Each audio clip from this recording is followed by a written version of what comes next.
Hello students, today we'll be discussing a very important topic, that is infrastructural framework for international trade. That is infrastructural framework for export promotion in international trade.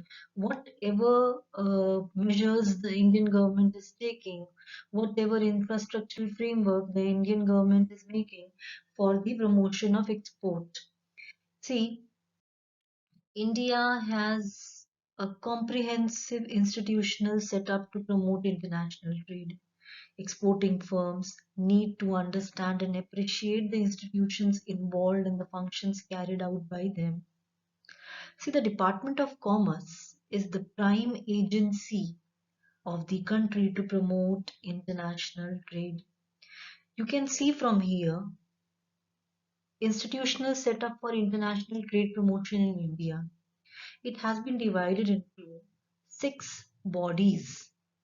First is Department of Commerce. The responsibility is framing of trade policy. The second, advisory bodies, whose responsibility is to coordinate the discussion between industry and government for bringing in required changes. The third, commodity organizations. It assists in the export effort of specific product group.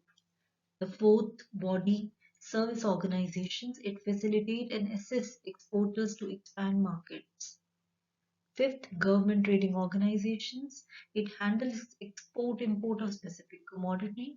The sixth, state export promotion agencies. It facilitates export promotion from the states. So basically, whatever we have studied, we'll be studying the total chapter, the total topic into six parts. That means each body we'll be studying one by one, and under each specific body there'll be certain organizations which are working. We'll be discussing them in details one by one. The first one is the Department of Commerce of Ministry of Commerce and Industry. So what is it saying?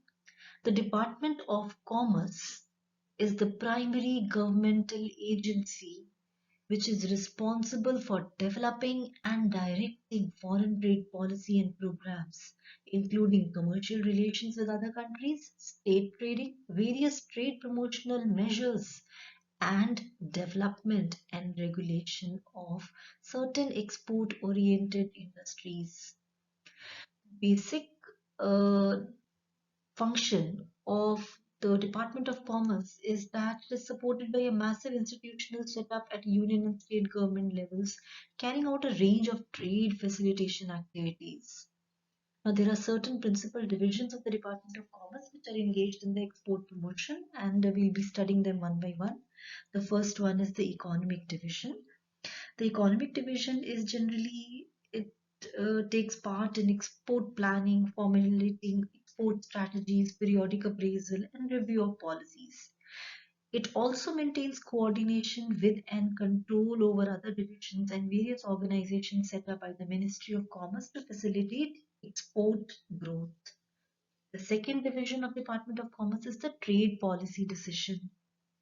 It keeps track of development in international organizations. And when we talk about international organizations such as World Trade Organization, then it is United Nations Conference on Trade and Development, Economic Commission of Europe, Africa, Latin America and Asia, and Far East, United Nations Economic and Social Commission for Asia and the Pacific.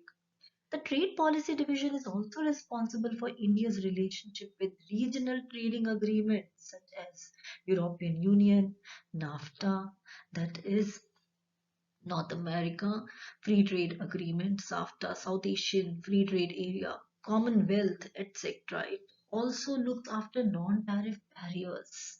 The third division of Department of Commerce is the Foreign Trade Territorial Division. This division looks after the development of trade with different countries and regions of the world. It deals with the state trading, organization of trade fairs and exhibitions, commercial publicity abroad, etc. Then the export product division. It looks after the problems connected with production, generation of surplus, and development of products for exports. However, For products wherein the administrative responsibility remains with concerned ministries, the Export Product Division keeps in close touch with them to ensure that the production is sufficient. Next, number 5, the Exports Industries Division.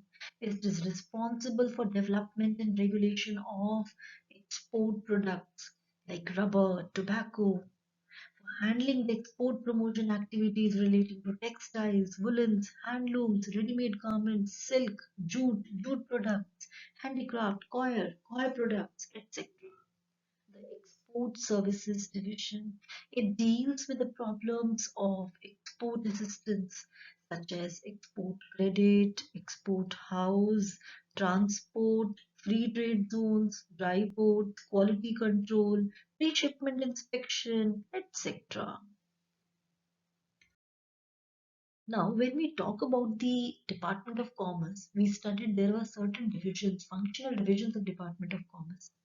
Now, in addition to these divisions, there are certain attached and subordinate offices also which are involved in the promotion of export and import and foreign trade.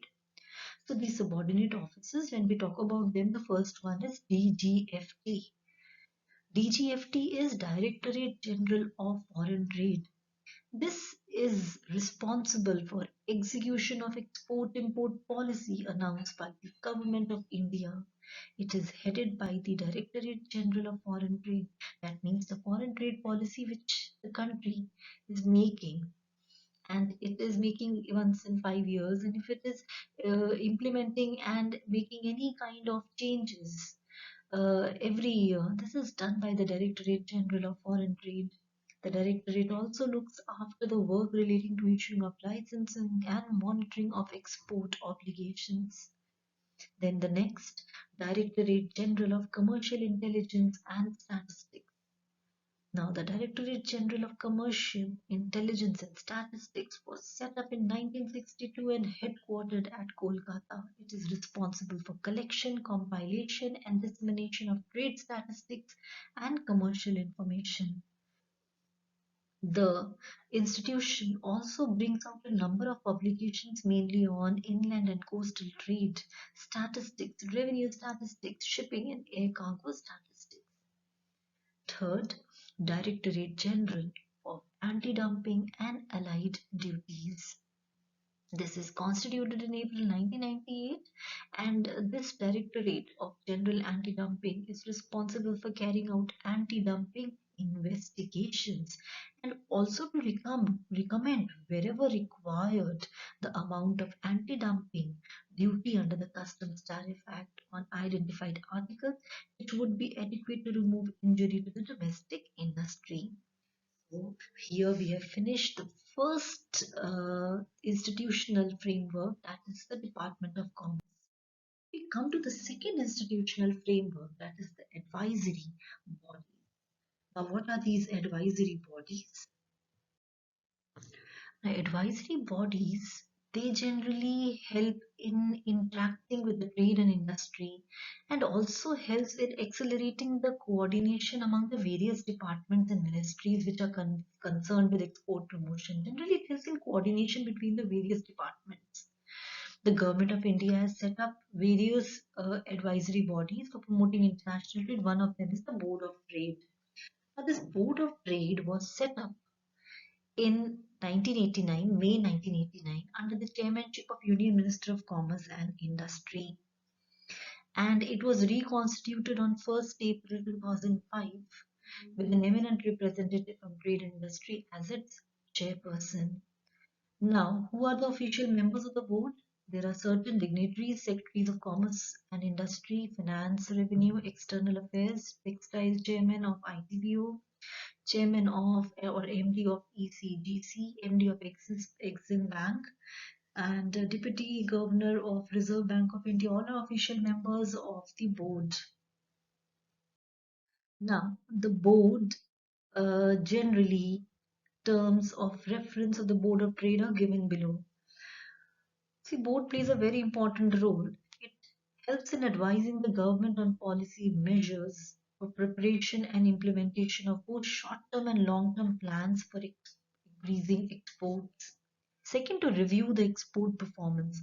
It reviews the export performance of various sectors. It identifies the constraints and suggests industry-specific measures to optimize export earnings.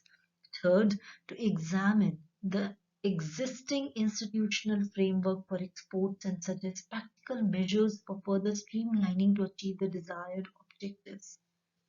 Fourth, to review the policy instrument package of incentives and procedures for exports and suggest steps to rationalize and channelize such schemes for optimal use. Fifth, to commence the studies for promoting trade. The next advisory body is the Export Promotion Board. So, in order to provide greater coordination among concerned ministries involved in exports, the Export Promotion Board works under the chairmanship of the Cabinet Secretary to provide policy and infrastructure support. Here, the secretaries of all the ministries directly related to international trade are represented in this board, including secretaries of Departments of Commerce, Ministry of Finance, Department of Revenue, Department of Industrial Policy and Promotion, Ministry of Textiles, Department of Agriculture and Cooperation, Ministry of Civil Aviation, Ministry of Service Transport, and others according to the requirements of interministerial coordination. Third institutional framework is the commodity organizations. Now, what is the role of these commodity organizations? These commodity organizations, they generally focus on the commodity product specific exports, and we'll be discussing various commodity organizations starting from export promotion councils. Now, what are these EPCs? That is export promotion councils. These are non-profit organizations. They are supported by financial assistance from the central government. Now, what is the objective of these EPCs? Their objective is to develop and promote the country's exports of specified products from India. Aim is to project India's image abroad as a reliable supplier of high quality goods and services also. In particular, it encourages and monitors the observance of international standards and specification by exporters. Now, there are certain functions of export promotion councils. The first one, to provide useful information and assistance to their members in developing and increasing their exports. Second, to offer professional advice to their members. Third, to organize visits of delegations of its members abroad to explore overseas market opportunities. Fourth, to organize participation in trade fairs, exhibitions, buyer-seller meets in India and abroad to promote interaction between the exporting community and government, both at the central and state levels, build a statistical database and disseminate information. Last, the EPCs also issue registration cum membership certificates to their members which are mandatory for getting export incentives. The second which we are studying is the commodity board. Okay, there are certain export. Before that, let us understand first the export promotion councils in India, like the Engineering Export Promotion Council, Project Export Promotion Council, Power Loom Development and Export Promotion Councils. Next, we come to commodity board. In order to look after the issues related to production, marketing, and development of commodities, there are certain statutory commodity boards which are as under, like the tea board, the coffee board, the coir board, the central silk board, the all India handlooms and handicraft board, the rubber board, the cardamom board, the tobacco board, the spice board.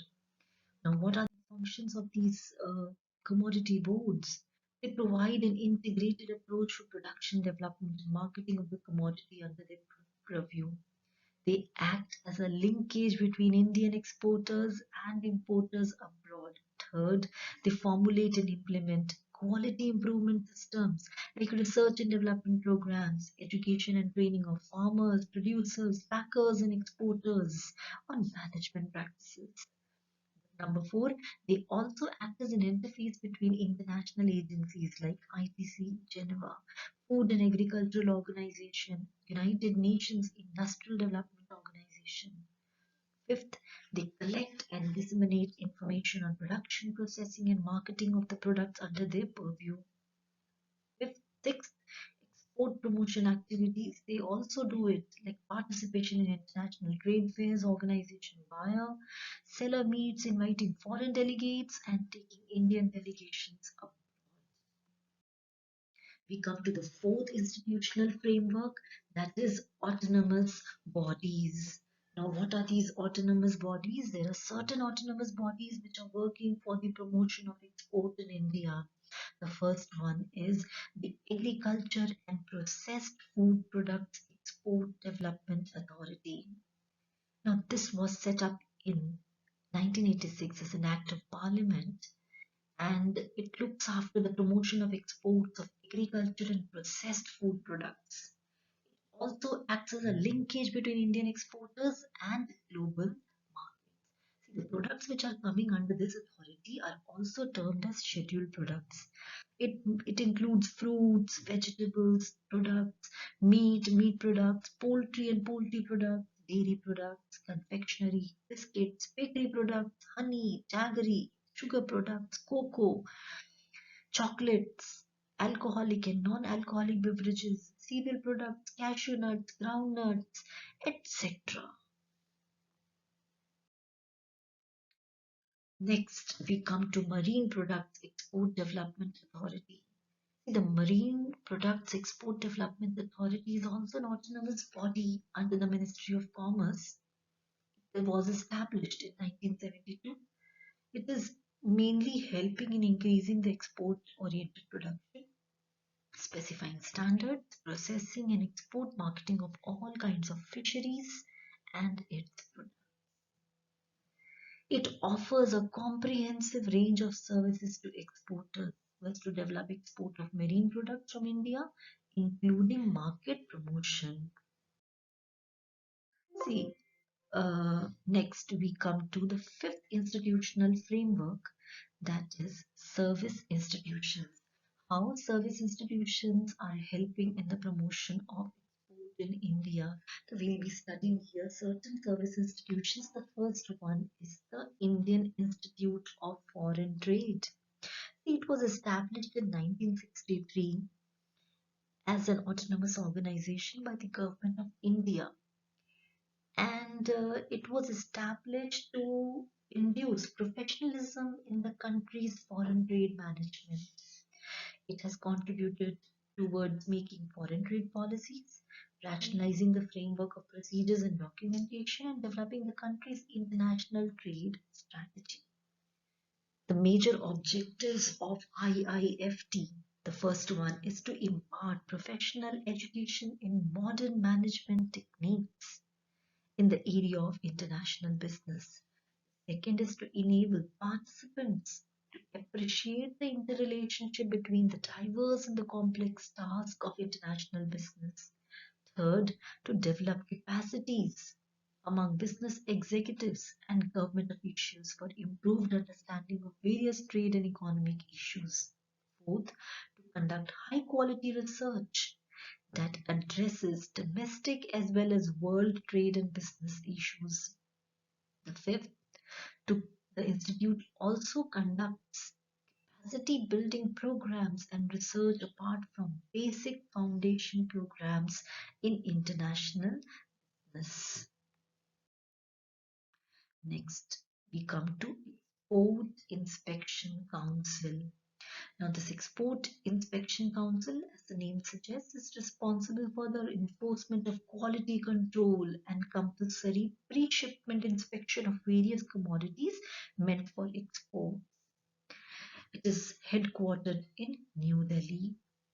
Next, Indian Council of Arbitration, ICA. It is set up under the Societies Registration Act, and it promotes arbitration as a means of settling commercial disputes and concept of arbitration among traders, particularly those who are engaged in international trade. Next, India Trade Promotion Organization, ITPO.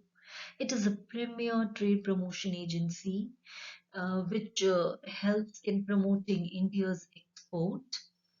Major objectives or activities which we can say is it helps in organizing trade fairs and exhibitions, managing the extensive trade fair complex, for example, a fair held in Pragati Maidan in Delhi, establishing linkages between Indian suppliers and overseas buyers, etc.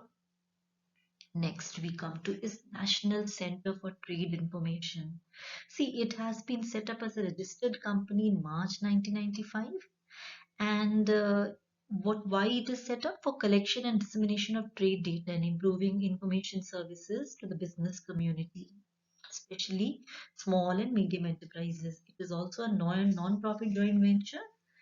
And the next we are coming to is Export Credit Guarantee Corporation, that is ECGC. It provides credit insurance in order to protect exporters from consequences of payment risk.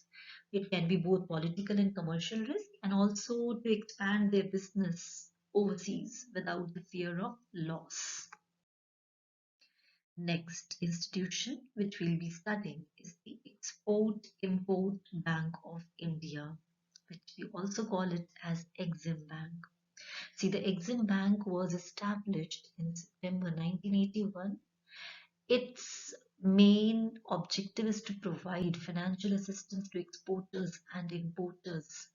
It is a principal financial institution for coordinating the working of institutions engaged in financing export and import of goods and services with a view to promote India's international trade. See, the major programs which have been shown about the programs under the Exim Bank: export credit. There are certain projects under it: suppliers and buyers credit, pre-shipment credit, guarantees and fees, letters of credit, products, lines of credit, pre-shipment credit. Then the second, finance for exporting companies, value-added services. So these are the major programs of Exim Bank. Next, we come to the functions of Exim Bank. The first function is corporate banking group. The corporate banking group handles various financing programs for exporters, importers, and overseas investment by Indian companies. Objective and function of Exim Bank.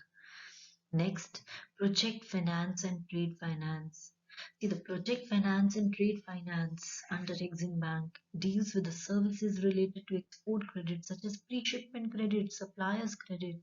The projects related to financing of export transactions of the agricultural sector are also handled by this group. Then next, export services group. Export Services Group provides services such as value-added information for promoting investments and advisory services. Export Marketing Group. It provides loans, assistance for exporters to perform export operations to overseas market. Support Services Group. Support Services Group render services which include areas of planning, research, corporate finance, loan recovery. Small and medium enterprises. Various lending and financial assistance programs are formed to handle credit proposals for SMEs. Provides information and support services. It also provides information and support services to Indian companies to help improve their prospects for securing business in multilateral agencies funded projects. It helps in disseminating business opportunities in funded projects, providing detailed information on projects of interest, informing on procurement guidelines, policies, practices of multilateral agencies. It also banks, it also serves as a consultant to various developing countries to promote export and export finance. Knowledge building. The bank helps in knowledge building by way of conducting seminars, workshops, and carrying out research activities on projects, sector, countries, and macroeconomic issues relevant to international trade and investment. Its bank also gathers and disseminates information on exporters, importers, industry, market reports, trade regulations and laws, country reports, international quality standards so as to facilitate exporters. Next institute is Indian Institute of Packaging. See, Indian Institute of Packaging was set up in 1966 and mainly in collaboration. It was set up by the government of India. And why was it set up? To undertake research on raw materials for the packaging industry, to keep India in step with international developments in the field of packaging, to organize training programs on packaging technology, to organize consultancy services for the industry. Next institute which we'll be studying is the Federation of Indian Export Organizations. So what is this FIEU? This is an apex body, and this was also set up in 1965, and it provides integrated assistance to government recognized export and trading houses. It also acts as a central coordinating agency for promoting exports of consultancy services from India. Then we come to the fifth institutional framework, that is the government participation in foreign trade. For supplementing the efforts of the private sector in the field of foreign trade, the Government of India has set up a number of trading corporations, namely the Trading Corporation (STC), the Minerals and Metals Trading Corporation (MMTC), Spices Trading Corporation Limited, then Metal Scrap Trading Corporation (MSTC). Now, the STC has a number of subsidiaries, namely Handicrafts and Handlooms Export Corporation, the Projects and Equipment Corporation, Tea Trading Corporation of India, the Cashew Corporation of India. The Mica Trading Corporation is a subsidiary of MMTC, that is Minerals and Metals Trading Corporation. These corporations have provided the essential base for developing and strengthening efforts relating to specific commodities and products and diversifying the country's foreign trade. Now, the last institutional framework, that is states' involvement in promoting exports. First, under state, we'll be studying the Interstate Trade Council. See, here it has been set up in order to ensure a continuous dialogue between the state governments and the union territories. It advises the government on measures for providing a healthy environment for international trade with a view to boost India's exports. It is an apex body at state level promoting exports, and it approves projects and oversees implementation of union government scheme on assistance to states for development of export infrastructure and other allied activities. See, most of the problems of exporters relating to infrastructure, availability of power, water, supply of raw material from within the state and interstate movement of raw material and remission of taxes by the state governments are dealt by separate departments within the state. We have studied the six bodies which are serving as the institutional framework for export promotion in India. Hope you understood the lesson very well. Thank you so much.